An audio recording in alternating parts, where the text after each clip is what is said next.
Có đấy, nghe anh nhận tiếng đấy. Tôi đẩy được cái cột này vào tí nữa thì lên. Lên đúng lúc đẩy được cái cột này vào nhất thì. Tôi để cho người ta chèn bánh nữa.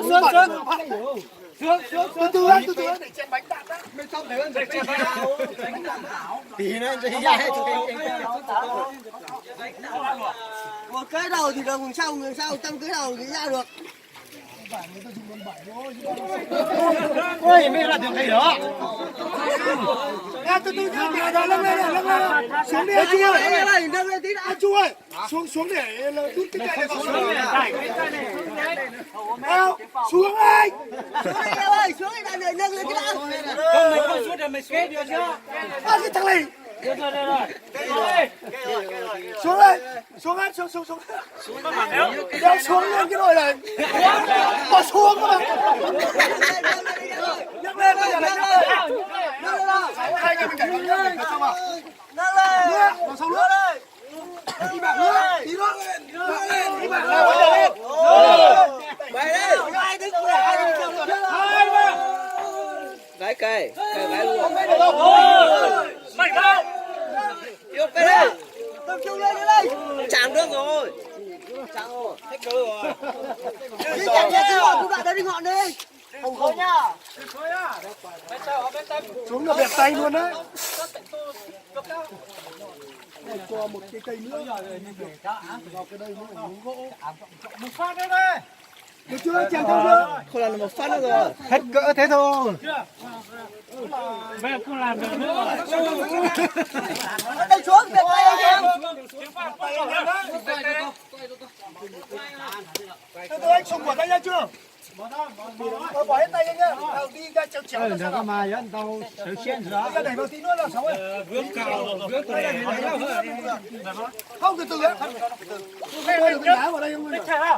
Cha. Từ nhất cái cây này lên để bên đá. Bên kia là bên đôi cao. Chặt em mất cái ngọn đi. Không chặt cắn này không có lực đâu. Chặt cắn đi không mà. Không được đâu. Chặt cắn không có lực đâu. Nào lên nữa. Cần dây can giúp. Cây gì à? Nào. Được đấy. Mình nè, nó dừng đi. Mấy nè, của dừng một bên đi, nó không được. Ê, quá. Ôi, mày chảy đi.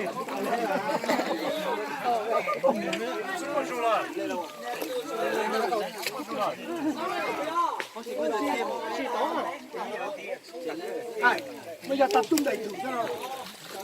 Dùng cái cây này. Bây giờ phải chuyển xe tao thế. Bây giờ tập trung đẩy thử đi cho nào. Không cái cây ở dưới đi mà. Vì cái cây ở dưới đi nó bị cái này đây cho nó bên lâu một đâu. Cho luôn một cây nữa xong rồi này nữa. Không lên được anh tự. Lâu một sao? Thẻ lâu một sao? Lâu một sao?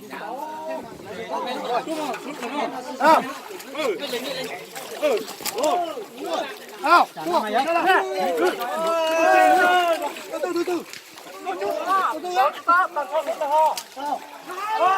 Từ đó. Để chân cái đá đây. Không nhiều sao?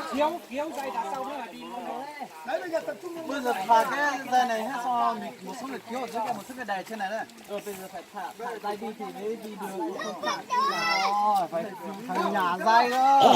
Đấy cái dây này là dưới xe đường nó bánh thì phải thả những cái dây. Đúng chưa? Bây giờ tôi xích nhá. Phải thả dây nhá. Có tôi xích nhá. Cho nó tùy vào cái bánh này. Thả cái kia cái là thả cái kia là thả bánh nhá. Thả cả hai dây ba làm xích nhá. Lên cái trong con đây rồi nó đâu. Anh em có tay nào ở trong cái